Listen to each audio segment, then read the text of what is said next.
Accuracy, balance, credibility, यो हो ABC news. म अमीर। कार्यक्रम हो अपरेसन बिग न्यूज। सत्य समाचार खोज्ने, तथ्य प्रस्तुत गर्ने र प्रस्तुतिलाई सन्तुलित बनाउने हाम्रो प्रतिज्ञा हो। यही प्रतिज्ञा पूरा गर्ने खरो प्रयास हो अपरेसन बिग न्यूज। जनसरोकारका हरेक विषयलाई हामी बिग न्यूज बनाउँछौँ र हरेक बिग न्यूजको अन्तर्कथा खोज्दै दर्शकका अगाडि अपरेसन गर्छौँ। फरक समाचार र गहिरो समाचार दिने हाम्रो प्रयास निरन्तर जारी छ। त्रिभुवन अन्तर्राष्ट्रिय विमानस्थलको बाक्लो चहल पहल। कोही माला लगाएर खाडी र कोरिया जाँदैछन्, कोही सुटकेस बोकेर घर फर्कदैछन्। घर फर्कनेहरू खुसी हुनुपर्ने हो, तर तीभन्दा बढी खुसी देखिन्छन् विदेश जानेहरू। घरखेत बन्दगी राखेर महिनामारी 3 मा ऋण खोजियो त के भयो? विदेश त जान पाइयो। एक बारको जुनी अब सफल भइहाल्यो भनेर खुसी देखिन्छन् युवाहरू। जेट विमानमा चढ्नेहरू मात्र होइन, झर्नेहरूको पनि घुइँचो हुन्छ। तर जहाजबाट मान्छे र उनीहरूका लगेज मात्र झर्दैनन्, काठका बाकस पनि झर्छन्। बाकससँगै झर्छन् लास। हो, हरेक दिन लास आउँछन्। अरू कसैको होइन, पैसा कमाउन गएका नेपाली छोराका। अरू कहीँबाट होइन, नेपालीको कर्मभूमि बन्दै आएको खाडी, मलेसिया, कोरिया लगायतका मुलुकबाट। काम गर्न गएका नेपाली युवाले त झोलाभरि पैसा ल्याउनु पर्ने हो, तर काठको बाकस भरिको लास किन आइपुग्छ? यो हो हाम्रो सरोकार, यो हो हाम्रो बिग न्यूज, जसको आज हामी गर्नेछौँ अपरेसन। देशमा बेरोजगारी बढेसँगै पछिल्ला 3 दशकदेखि वैदेशिक रोजगार नेपाली युवाको आकर्षणको केन्द्रमा छ। घरखेत साहुलाई बन्दगी राखेरै भए पनि युवाहरू विदेश भासिने क्रम निरन्तर छ। कतिले सीमित कमाई गर्छन्, कतिले प्राण त्याग्छन् त कति लुटिन्छन्। सर्वाधिक नेपाली श्रमिक रहेको खाडी मुलुकमा नेपालीले पाउने काम हो कठिन, कडा र फोहोरी, जुन कामले धेरै नेपालीको ज्यानै लिन्छ। हुन त आफ्नै लापरवाहीको कारण पनि धेरै नेपालीको ज्यान गएको छ। त्यस्तै पछिल्लो समय कोरिया र मलेसिया जस्ता मुलुकमा पनि नेपालीहरू पैसा कमाउनकै लागि भनेर पुगेका छन्। त्यसैले पनि वैदेशिक रोजगारीमा गएर ज्यान गुमाउनेहरूको सङ्ख्या बढ्दो छ।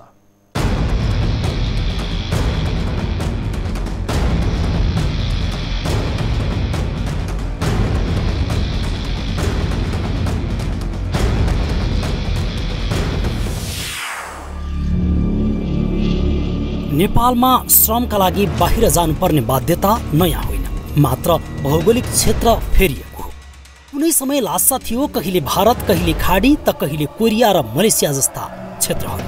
अहिलेको सन्दर्भमा नेपाली कामदारको मुख्य गन्तव्यका रूपमा Malaysia, Qatar, Saudi Arabia, UAE र कोरिया जस्ता मुलुकहरू नै रहेका छन्। वैदेशिक रोजगारीमा जाने क्रम बढेसँगै त्यहाँ मृत्यु हुने कामदारको सङ्ख्या पनि बढेर गएको छ। अङ्गभङ्ग हुनेको सङ्ख्या त विकराल नै छ। वैदेशिक रोजगारी प्रवर्धन बोर्डका प्रवक्ता दिनबन्धु सुवेदी यसरी मृत्यु हुनुको पछाडि सम्बन्धित देशको कानुन, ट्राफिक नियम, आफूले गर्ने कामको जस्ता आधारभूत कुराको जानकारी नहुनु जस्ता कारणहरू रहेको बताउँछन्। खाडी मुलुकमा सुरक्षाको अवस्था 2-3टा कुराहरूले चाहिँ ध्यान दिनुपर्ने हुन्छ। एउटा त स्वयं कामदार नै आफू त्यहाँ कुनै पनि कम्पनीमा काम गर्न जानुभन्दा पहिला पूर्व जानकारी लिएर जानुपर्ने हुन्छ होइन। कतिपय चाहिँ ठाउँहरूमा चाहिँ त्यहाँको चाहिँ लोकल कानुनहरूको बारेमा थाहा नहुँदा, रुल्स रेगुलेसनको बारेमा थाहा नहुँदा, ट्राफिकको नियमहरू, ट्राफिकको चाहिँ सिग्नलहरूको बारेमा थाहा नहुँदा कतिपय समस्यामा पर्ने गरेको छ। त्यो सन्दर्भमा चाहिँ हामीले यस बोर्ड सचिवालयबाट पूर्व अभिमुखीकरण तालिम 2 दिनको 3 दिनको तालिम दिएर पठाउने गरेका छौँ होइन। भलै त्यो तालिमको प्रभावकारिता कतिको छ भन्ने कुराहरू अब हामीसँग त्यो आइरहेको अङ्गभङ्ग भइरहेको विषयले पनि अलिकति देखाउँछ। वैदेशिक रोजगारीका क्रममा मृत्यु तथा घाइतेको पछिल्लो 5 वर्षको विवरण हेर्ने हो भने यो दर बढ्दो क्रममा छ। वैदेशिक रोजगार प्रवर्धन बोर्डको तथ्याङ्कलाई हेर्ने हो भने आर्थिक वर्ष 2071-72 मा कुल 5,27,814 जना युवाहरू वैदेशिक रोजगारीमा गएका थिए, जसमा 1006 जनाको मृत्यु भएको थियो भने 184 जनाको अङ्गभङ्ग भएको थियो। त्यस्तै 4,18,700 युवा आर्थिक वर्ष 2072-73 मा बाहिरिएका थिए।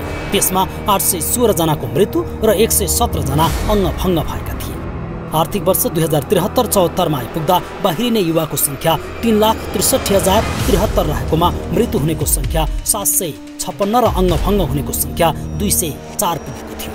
आर्थिक वर्ष 2074-75 पनि 821 युवाको वैदेशिक रोजगारीको क्रममा मृत्यु तथा 361 अङ्गभङ्ग भएका थिए।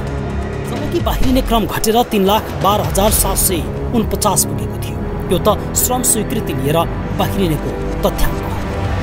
बिचौलियाको पछि लागेर भारत र तेस्रो मुलुक हुँदै बाहिरिनेको सङ्ख्या पनि भयावह नै छ, किनकि वैदेशिक रोजगार विभागसँग स्वीकृति लिएर बाहिरिनेको आँकडा मात्र रहेको हुन्छ। अधिकार प्रत्यायोजन गरेर श्रम स्वीकृति लिएर जानुपर्ने कार्यालयहरूसँग श्रम स्वीकृति नलिकन कानुनी रूपमा दर्ता नभएका व्यक्ति अथवा संस्था अथवा फर्मसँग सम्पर्क गरेर चाहिँ नेपालको बाटो प्रयोग नगरिकन अन्यत्र बाटो प्रयोग गरेर गएकाहरूको रेकर्ड चाहिँ हामीसँग नहुने भएको भएर अब उहाँहरूलाई ठ्याक्कै के गर्ने भन्ने चाहिँ त्यस्तो चाहिँ हामीसँग पनि कानुनी प्रक्रिया अवलम्बन गर्ने चाहिँ बाटो चाहिँ छैन। त्रिभुवन अन्तर्राष्ट्रिय विमानस्थल भन्सार विभागको आँकडामा चालु आर्थिक वर्षको सब भित्रिने दर भयावह रहेको छ। भन्सारको आँकडामा मलेसियाबाट धेरै सब भित्रिएको देखिएको छ। त्यस्तै पछिल्लो समय कोरिया तथा अस्ट्रेलियाबाट पनि सब भित्रिने क्रम बढेको छ। तथ्याङ्क अनुसार साउन महिनामा 92, भदौमा 82, असोजमा 99, कार्तिकमा 89, मङ्सिरमा 68 सब नेपाल भित्रिएका छन्। वैदेशिक रोजगारीले दिने विप्रेषणले मुलुकको कुल गृहस्थ उत्पादन जीडीपीमा झन्डै 27% योगदान दिएको छ। तर त्यत्रो योगदान गर्ने श्रमिकको सुरक्षा चुनौती पनि उत्तिकै रहेको छ। यसमा सम्बन्धित निकायको ध्यान दिन आवश्यक छ। क्यामेरा पर्सन आशिष खनालका साथमा एबिसी रिपोर्टर मुकुन्द घिमिरे, काठमाडौँ।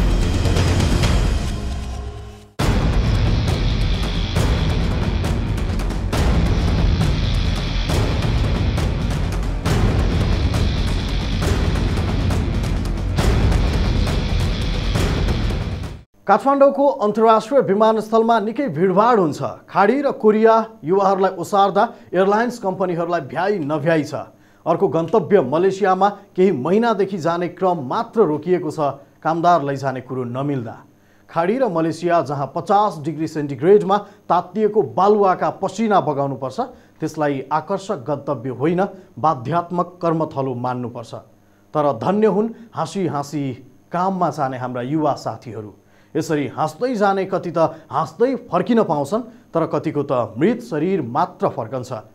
विमानस्थलमा जब मृत शरीरको कफिन बाहिरिन्छ, भक्कानो छुट्छ आफन्तको। रिपोर्ट देखाउनेछौँ केही बेरको ब्रेकपछि। विदेशमा काम गर्न गएको छोराले पैसा कमाएर ल्याउला भन्ने आशा कसलाई हुँदैन र, तर पैसाको सट्टा छोराको सब बुझ्नु पर्यो भने आमा बाबुको कस्तो अवस्था होला। परिवारको सबै खर्च धान्दै गरेको सदस्य गुमाउनु पर्दाको पीडा र सङ्घर्षले पक्कै पनि अर्को मोड लिन्छ। आँसु खसाउँदै आफ्नो बुढेसकालको सहारा आउने कफिन कुरेर बसेका भेटिन्छन् विवश आमा बुबाहरू। यसैबाट पनि थाहा हुन्छ कि वैदेशिक रोजगारीको मूल्य कति धेरै चुकाएका छन् पीडितले भनेर।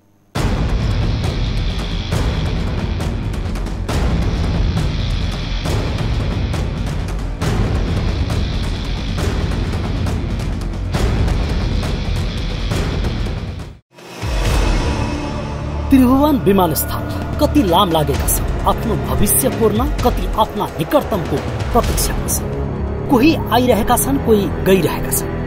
ठूला सपना बोकेर वैदेशिक रोजगारीमा जान परिवार र साथीहरूले घेरिएका छन् विदाईका लागि। अर्कोतर्फ त्यही विमानस्थलको भिडमा छन् आफ्नो सन्तान या भरोसाको रूपमा रहेको परिवारको सदस्यको शवलाई कुरेर बसेका परिवार। वैदेशिक रोजगारीले निम्ति आएको पीडा यी परिवारले भोगेका छन्। विमानस्थलमा आएको यो सब मोरङका सुशील बस्नेतको हो। 6-7 वर्ष अघिदेखि मलेसियामा वैदेशिक रोजगारीका क्रममा रहेका उनी नेपाल आएर मलेसिया फर्किएको 1 महिना मात्र भएको थियो। उनको श्रीमती र 1 छोरी रहेका छन्। परिवारको आय आर्जनको एकमात्र स्रोत उनी नै रहेको बताउँछन् उनका भतिज शम्भु बस्नेत। मेरो नाम शम्भु बस्नेत हो। उहाँ मेरो कान्छा काका हुनुहुन्छ। कसरी भयो? उहाँ कहिले जानुभएको बाहिर? उहाँ जानुभएको अहिले लास्टपल्ट छुट्टी बिताएर समथिङ 1 महिना भएको थियो। अनि यो कसरी भयो के भयो भन्ने छ त? खोइ अब पहिले गएर उहाँ कामसाममा लागेँ भनेर फोन गर्नुभयो अनि फेरि 2-4 दिन पछाडि एक्कासी अब त्यहाँको बाहिरी मान्छेहरूबाट कम्पनीका साथीहरूबाट बिरामी भन्ने खबर आयो होइन। अनि फेरि त्यसको 1 दिन पछाडि आइसीमा राखेको छ भन्ने खबर आयो होइन। अनि फेरि अब उहाँबाट चाहिँ हाम्रो भाइहरू हेर्न जाँदाखेरि अब आइसीमा राखेको थियो, बाहिरबाट हेरेर फर्केर गए। त्यसको भोलिपल्ट फेरि बोल्नुभयो भनेर उति नै मान्छेहरूले खबर दिए होइन। अनि त्यस पछाडि फेरि त्योभन्दा अर्को दिन चाहिँ अनि फेरि अपरेसन गर्ने अरे, अब ढाडमा चाहिँ पानी जमेको छ भन्ने कुरा आयो होइन। अनि त्यो पनि निकालिसकेको भन्ने कुरा आयो होइन। त्यस पछाडि अनि फेरि त्यसको भोलिपल्ट अपरेसन अरे भनेर हाम्रो भाइहरू जानुभन्दा अगाडि नै अनि निधन भइसक्यो भन्ने खबर अनि त्यहाँका कम्पनीका मान्छेहरूले दिए। अनि उहाँको पारिवारिक अवस्था के छ, परिवारमा को छ अनि अवस्था कस्तो छ उहाँको? अब अहिले के अरे एउटी नानी छ होइन, 9 वर्षकी, 3-4 क्लास कतिमा पढ्छन्। नाजुकै छ अवस्था, त्यही एउटा वैदेशिक रोजगारबाट चाहिँ अलिकति केही गरौँ भनेर चाहिँ उहाँले लागि पर्नु भएको थियो। केही यस्तै भएको थियो। 6 वर्षदेखि साउदी अरबमा काम गर्दै आएका याम बहादुर ओलीको वैदेशिक रोजगारीकै क्रममा बेकरीमा कार्यरत ओलीको अचानक निधन भयो। आर्थिक अवस्था दयनीय भएकाले उनको परिवार कसरी अघि बढ्छ भन्ने ठूलो चिन्ता छ मृतकका दाजुलाई।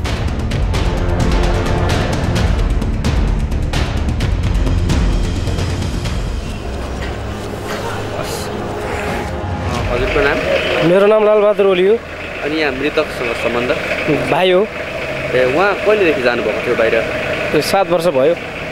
के भएर उहाँको मृत्युको कारण? अब उसको पेट दुखेको कारणले मृत्यु भएको भन्ने खबर आएको सर। अनि के छ, केही बिमा सहयोग अथवा केही भन्ने अवस्था केही छ कि छैन? बिमा सीमा अब भएपछि हुन्थ्यो। नेपाल सरकारले केही गरिदिएपछि बच्चाहरूले राहत पाएपछि बच्चाहरूलाई केही सहुलियत हुन्थ्यो।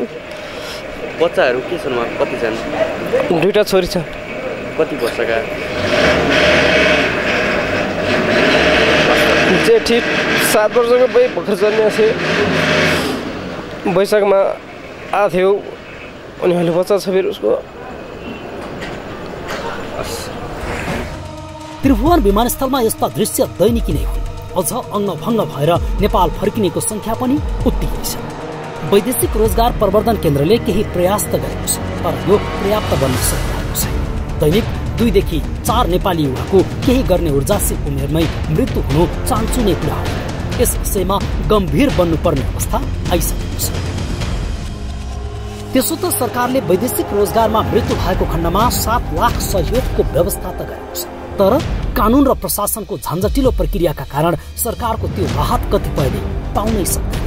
अहिलेको अवस्थामा ज्यान गुमेपछि थोरै राहत दिने भन्दा पनि सरकारवाला निकायहरू श्रमिकको तालिम तथा सुरक्षामा केन्द्रित हुनुपर्ने देखिन्छ। त्यस्तै अपरिचित ठाउँमा भविष्य बनाउने भन्दा स्वदेशमै केही गर्ने वातावरण बनाउनु जरुरी छ। अत सम्बन्धित निकायले समस्यालाई टाल्ने भन्दा पनि यसको दीर्घकालीन समाधान गरेर अघि बढ्न आवश्यक छ। पर्सन आशिष खनालका साथ एबिसी रिपोर्टर मुकुन्द घिमिरे, काठमाडौँ।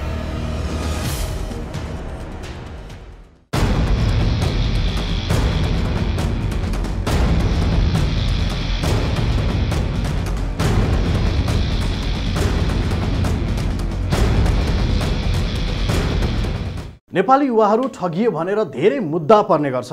अब तालिम लिएको विषयमा मात्र कामदार पठाउने भनेर श्रम विभागले पटक पटक भन्छ, तर तालिम लिएको प्रमाणपत्र बिक्री हुन्छन् गल्ली गल्लीमा।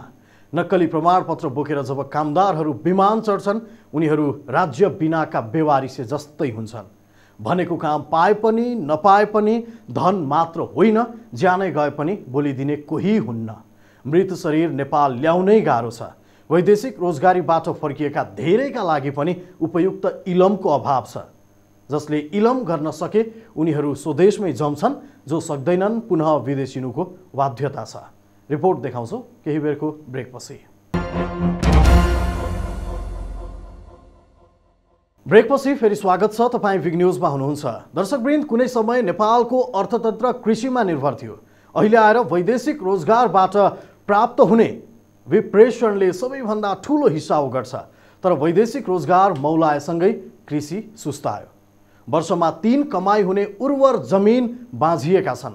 तर सरकारी निकाय कृषिको खस्कदो अवस्थाप्रति चिन्तित देखिँदैन, बरु वैदेशिक रोजगारबाट प्राप्त विप्रेषणप्रति गर्व गर्छ। हो, यही तथ्याङ्कलाई लिएर अल्मलिएको देखिन्छ नीति निर्माणको क्षेत्र। वैदेशिक रोजगारीको सबल पक्षहरू पनि होलान्, तर यसको पछि लागेर वैदेशिक रोजगारीबाट हुने नोक्सानलाई अब मूल्याङ्कन गर्नु कदाचित राम्रो हुनै सक्दैन। वैदेशिक रोजगारीकै नाममा कतिले ज्यान गुमाएका छन् भने कति अङ्गभङ्ग भएका छन्, कतिको घर परिवार उजाडिएको पनि छ।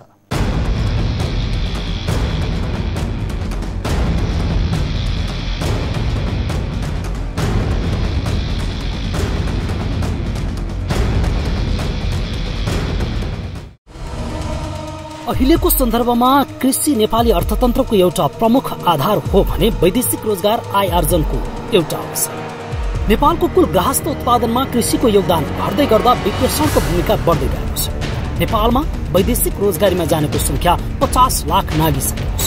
त्यस्तै वैदेशिक रोजगारीमा करार अवधि सकिएर फर्किएका युवाहरूमध्ये 1/3 भन्दा बढी पुनः विदेश फर्कने गरेको तथ्याङ्क छ। पछिल्लो समय सरकारी तवरबाट वैदेशिक रोजगारीबाट फर्किएकाहरूलाई इलम गर्नका लागि ऋण दिने समेत योजना कार्यान्वयनको क्रममा छ।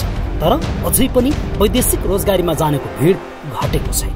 अझ बिचौलियाहरूको पछि लागेर तेस्रो मुलुक हुँदै विदेशीहरू पनि बढेका छन्।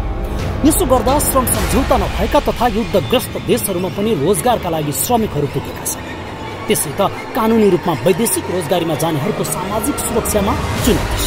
त्यसमाथि गैर कानुनी रूपमा जाने तथा विदेशमा गएर गैर कानुनी तवरले बस्ने प्रवृत्तिले झनै अप्ठ्यारो बनाएको छ। यसरी बाहिरिएको हकमा अझै अप्ठ्यारो अवस्था सिर्जना हुने निश्चित छ। त्यो वैदेशिक रोजगार विभाग भनेको पनि कानुनले स्थापना गरेको संस्था हो।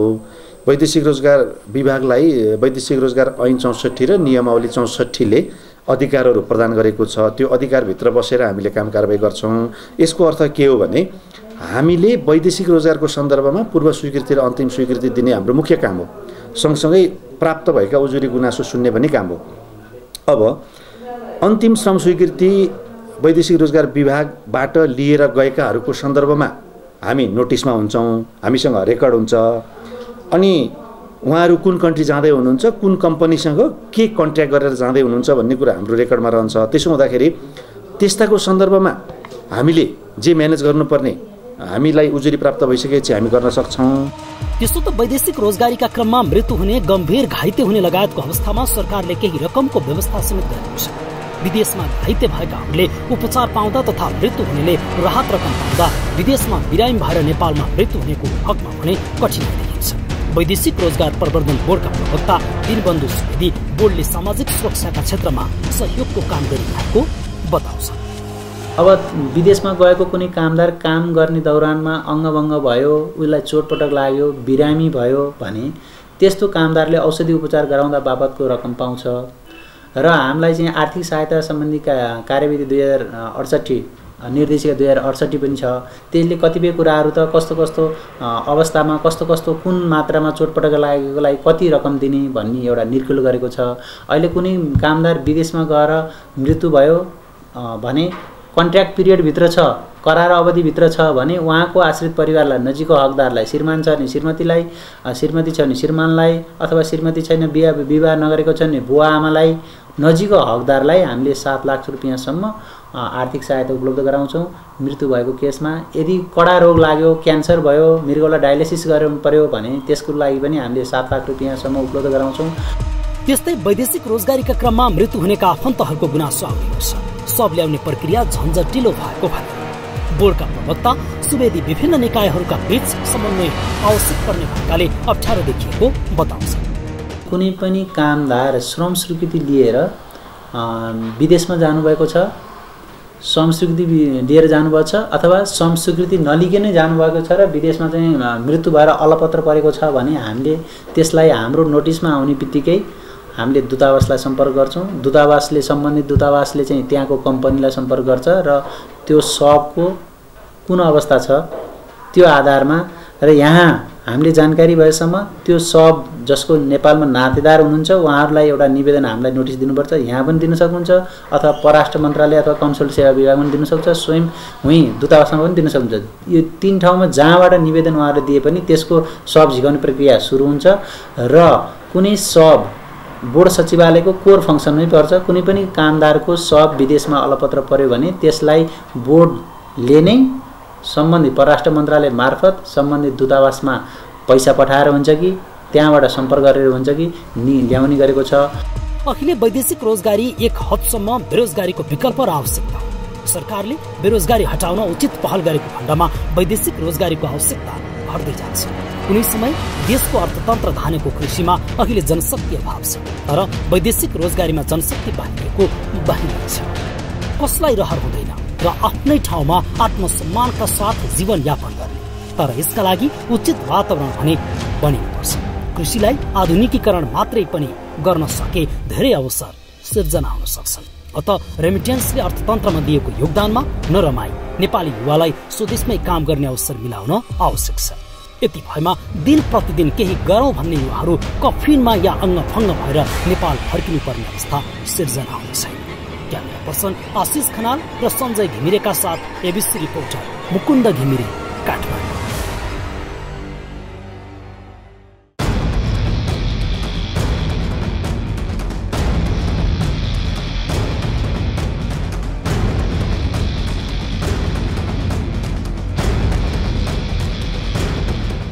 नेपाली युवाहरू जो विदेशमा ठगिन्छन् बोलिदिने कोही हुन्न।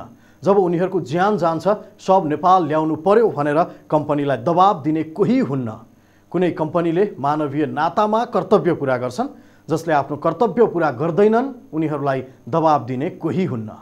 त्यस्तो बेला सब ल्याउने जिम्मा परिवारकै हुन्छ, हजारौं हजार डलर तिरेर।